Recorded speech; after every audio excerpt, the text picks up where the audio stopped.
दिवस है और रेवाड़ी में भी राष्ट्रीय एकता दिवस को बड़े ही सम्मान पूर्वक मनाया जा रहा है।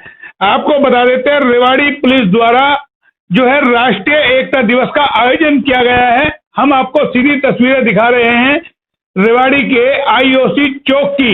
आप देख रहे होंगे कि रेवाड़ी के जो है आईओसी चौक पर समारोह का आयोजन किया गया है और पुलिस महानिरीक्षक दक्षिणी मंडल रेवाड़ी विकास अरोड़ा की अगुवाई में ये सारा आयोजन किया गया है। बतौर मुख्य अतिथि उन्होंने यहाँ शिरकत की है और अपना संबोधन वो यहाँ देंगे। आकर के परेड की उन्होंने सलामी ली है।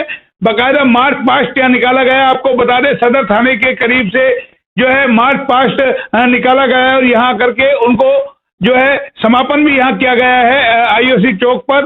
तो क्या कुछ उन्होंने कहा वो भी हम आपको एक बार सुनाते हैं अपने संबोधन में। लेकिन आपको बता दें कि सरदार वल्लभ भाई पटेल जिन्होंने पूरे भारत को एकजुट किया, तमाम जो रियासतें उन दौरान हुआ करती थी उनको एकजुट किया, एक मंच पर वो लेकर के आए और देश की जो आजादी हमें जो मिली उसमें उनका बड़ा ही महत्वपूर्ण योगदान रहा। उसी को लेकर के जो है महानिरीक्षक जो है विकास अरोड़ा संबोधित कर रहे हैं मीडिया से बात करते हुए। क्या कुछ उन्होंने कहा वो भी हम आपको सुनवाते हैं। आप सुनिए क्या कुछ उन्होंने कहा। वो महान व्यक्ति, महान हस्ती, उनका नाम सरदार वल्लभ भाई पटेल।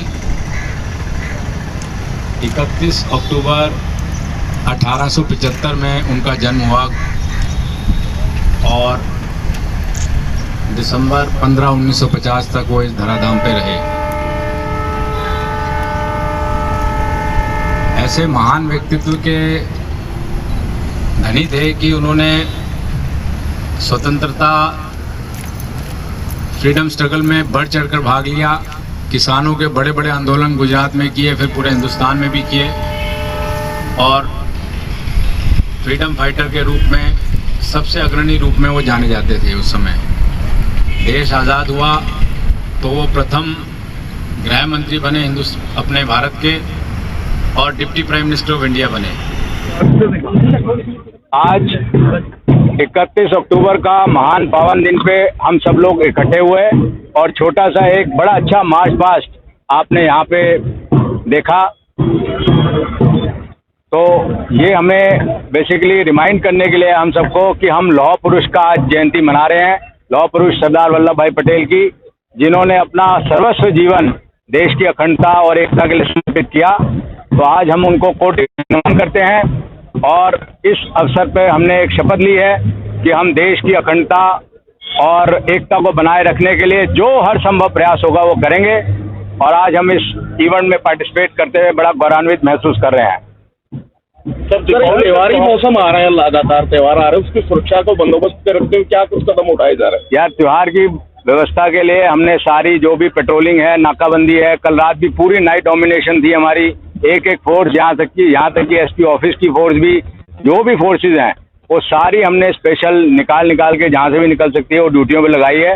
नाकाबंदी, पेट्रोलिंग और जो शरारती तत्व हैं उन पे रेड्स, प्रिवेंटिव एक्शन, सब कुछ हमारा चल रहा है और पूरा सुरक्षा की भावना इस समय शहर में है और कोई दिक्कत नहीं आने देंगे, हमारी तरफ से सबको एश्योरेंस है। सर, कोरोना काल चल रहा है, काफी सारी चुनौतियां भी पुलिस के सामने हैं, उससे कैसे निपटेंगे? कोरोना काल में हमारी पुलिस की चुनौतियां बहुत, अभी हमारे कई साथी भी कोरोना काल में मतलब कोरोना से हुए, क्योंकि हमें तो रेड भी करनी पड़ती है क्रिमिनल्स को पकड़ना और बहुत सारे कोरोना पॉजिटिव हमारे फोर्स में भी कोरोना फैला है।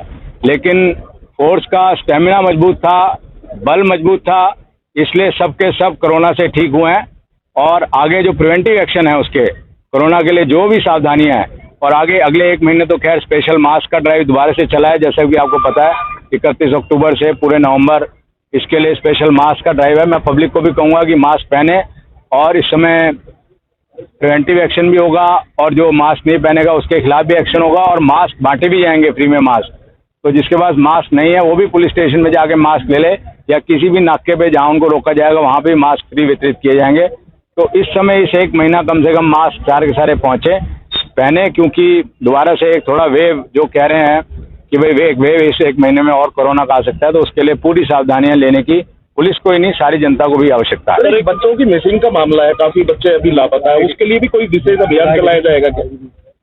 या लगभग कोई ऐसा बच्चा, अभी सारे लगभग ट्रेस हो गए हैं, बाकी कोई अगर स्पेशल केस है तो उसके लिए हम पूरी कार्रवाई कर रहे हैं। जो 1-2 केस हैं उनके लिए पूरी कोशिश चल रही है और बहुत नजदीक है जिसको जल्दी पकड़ लिया जाएगा। सर, पिछले दिनों से लगातार हाईवे पे लूट की वारदात हो रही है, तो उसके लिए पुलिस क्या करेगी? हाईवे की लूट की लगभग सारी वारदात ट्रेस हो गई है।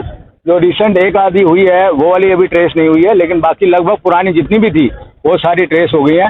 एक रिवाड़ी का जो अभी एक गैंग पकड़ा जिसमें 4 मर्डर, जिन्होंने सीरियल मर्डर कर रखे थे, जिसमें 3 गुड़गांव के थे, एक कपल का मर्डर किया था उन्होंने घर में जाके, और बाकी और मर्डर कर रखे थे। वो सब मर्डर भी धारूहेड़ा पुलिस ने ट्रेस करके और गुड़गांव पुलिस को दिया।